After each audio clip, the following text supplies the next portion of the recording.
Tom Homan is my source and joins me tonight. And Mr. Homan, it's great to have you. Thank you for being here on the program tonight, because we are closing in on the inauguration. So when it comes to this major campaign promise, you've been working on that plan. Is the plan done and ready to go at this point?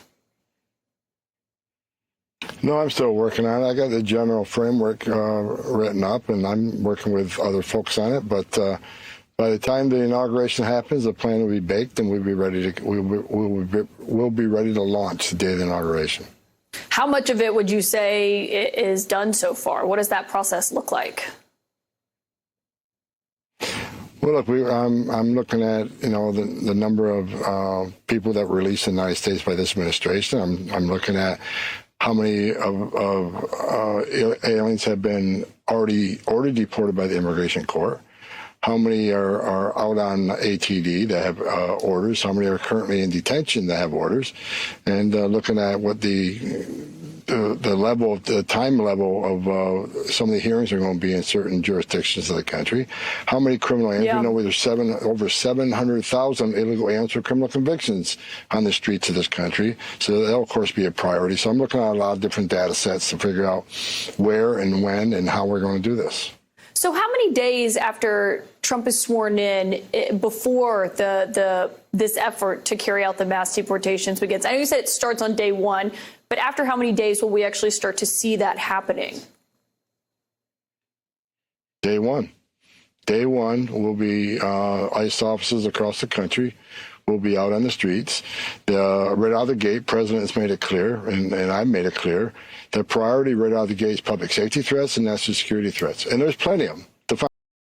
I think he makes a great point right there. I think it should be the priority for the moment for the deportation to push back the illegal immigrants who are first, criminals who are public safety threat, who are national safety threat. I think this is a great move for him, and this is a good plan. Let's see how it is done. Right. I looked at the data under the Biden administration. The deportation of criminal aliens have decreased 74%.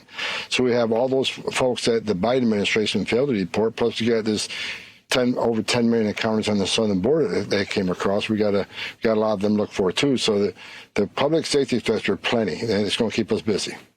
You worked under President Obama, as I noted. He actually gave you the government's highest civil service award at one point in your time there. As you know, he deported a lot of people. His highest number was just over 400,000 in a year. How many do you expect to deport this time? I don't know the answer to that question because I'm not in the administration. I mean, we don't have control. I don't know what the budget is. I don't know how many. For instance, I know that ICE is $300 million in the hole right now. We need Congress to give us some money to get this done because I don't know how many resources I have. I don't know how much money I'm going to have to buy beds. I don't know how much money I'm going to have to buy transportation contracts.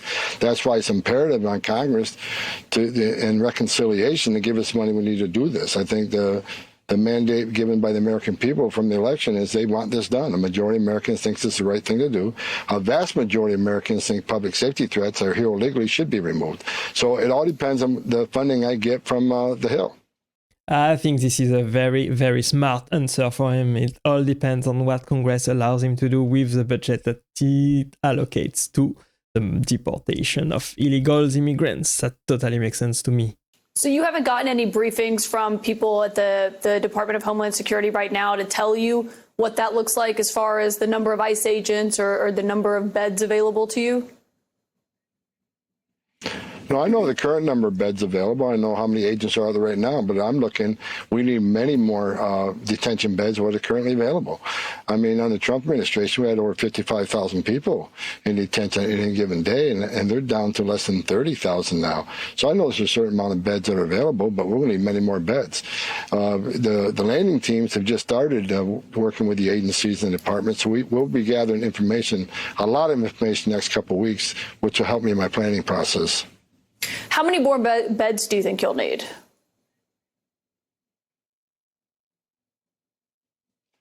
We need at least 100,000 beds, and because of beds we're turning over in 30 days, which gives us a free bed every day. But I'm not going to put a limit on it. I'm telling the minimum we need 100,000 beds because we got a big population to look for. And Yeah, that totally makes sense to me because the Biden administration let in millions and millions of illegal immigrants in the country. So 100,000 beds sounds like a minimum, if you ask me. 100,000 criminals alone. And ICE has about 6,000 deportation officers nationwide. Tell me if that number is different than the numbers that I looked into. How many more deportation officers do you believe that you would need for what you want to carry out here? Look, the bottom line is the more I got, the more I can do. So it's just over 6,000 ERO officers. Well, let's remember you got over 8,000 HSI officers who are also ICE officers who also have Title VIII authority, immigration authority. We're looking for help from other agencies. We're looking for help, and I've been clear on this. I'd like to see DOD assist us. DOD has assisted just about every presidential administration. So DOD could be a force multiplier. The men and women of ICE that carry a badge and gun that are doing administrative duties like processing and transportation and infrastructure building. If we can get DOD to help us, that frees those badge and guns up to get to the street to arrest the bad guys. So it all depends what I have available day one, and we're working on that now. This guy sounds like a great guy. He sounds very smart. He sounds very experienced on the job. Keep in mind, Kamala Harris was also Biden's border czar, but she didn't sound good at all. She basically let millions of illegals into the country and did a very bad job. That's probably why she lost the campaign for the presidential election. Yeah. And will you ask the military for planes to help with those flights as well? Absolutely. I'll ask them for help in transportation on ground and in the air. They have a lot of planes. And, I think this is, I think what's happened on our southern border in the last 4 years is the biggest national security vulnerability this country's seen. Even the FBI director agrees with that. So I think DOD has a perfect role in protecting national security. Now, they're not going to be out arresting people, but they can be a force multiplier in doing things that we need them to do that doesn't require a badge and a gun. Okay, you say they won't be out arresting people. That's an important point. On this effort overall, in terms of what you believe you need, and you're obviously deeply familiar with how this works and what's ahead of you, you had previously said about $86 billion was the minimum this project will cost. Do you have a better estimate now as you've been developing your plan? Honestly, I think Kaitlan Collins is doing a great job with this interview. She is not biased at all yet. He is basically asking the right question to get to the bottom of what his plan is for the mass deportation and what they're going to look like. She probably is doing very well for this interview because of the backlash she got in the past for hypocrisy and political bias. I never said 86 billion. That was a CNN reporter that said 86 billion. I don't know what that number is right now. Again, we're working on the plan. Again, depends on how many resources I have and what the cost is going to be. But I'll say this. 86 billion. I mean, what price you put on the young women that have been murdered and raped in this country? What price you put on, the lives of all these little girls? There's numerous cases. What price you put on national security? Because we know a record number of people on terrorist watch that's been called on the southern border. We also know there's over 2.2 million gotaways. How many of them came from countries sponsoring terror? What price you put on the thousands of angel moms and dads who their children were buried by their parents because their children were killed by someone that's not supposed to be here? There's a lot of cost factor. Well, let me say this. This will be an expensive operation, but in the long run, it would be a huge tax savings on the American people, because right now they're spending billions of dollars on free airline tickets, free hotel rooms, free medical care. Not talking about our education system, our trauma and hospitals, and sir. That's a great point. The role of the government, the primary role of the government, is to protect the country, is to protect its own people, is to protect the population, is to protect its border. A country without border is not a country. And security is probably the most important thing for the government to do. And that's exactly what he is outlining here in his plan. And that's in perpetuity. And that's in perpetuity. Well, and to be clear, I understand you'll be making that argument about why you need this money to Congress. I was just curious how much you're guessing it'll cost, because obviously, as you noted, it's going to be expensive. You're going to have to ask Congress for that money. I believe you had told Fox Business $86 billion was the estimate. $86 billion at a minimum, I said. That's a minimum. Okay, I was just quoting you. I just want to make sure that we're clear that I was quoting you correctly on what the baseline of that was. But I think in the question... You were quoting me directly. You were quoting me directly, but it was also a question that was asked by a CNN reporter. Okay, got it. Yeah, obviously this is a huge interest. It's a huge interest to people just in terms of how much it'll cost. But on the numbers, I am curious what your target is, because there are different estimates of how many undocumented immigrants are in the country and you have said everyone is on the table. If it's 11 million people and what that number looks like, what is your goal over the 4 years of the total number of people that you would like to? If you have the number of beds that you would like, if you have the number of ICE deportation officers and others that can help you with that, what is your ultimate number of that deportation that you would like to see when you're done with your job? I don't have a number. We want to arrest as many people as we can that are in the country illegally, again, based on prioritization. We want to arrest every criminal, every gang member that's here illegally, that's a public safety threat. We want to arrest every fugitive, those who had due process at great taxpayer expense and have an ordered deportation but didn't leave and became a fugitive. We had over 1.5 million of those. And look, we got millions of people here illegally. I've said, if you're here illegally, you're not off the table. I mean, it's a violation of law. It's a crime to enter this country illegally. Keep in mind that Biden and Kamala did get millions of people every single year into the country during the presidency, during the 4 years that they had.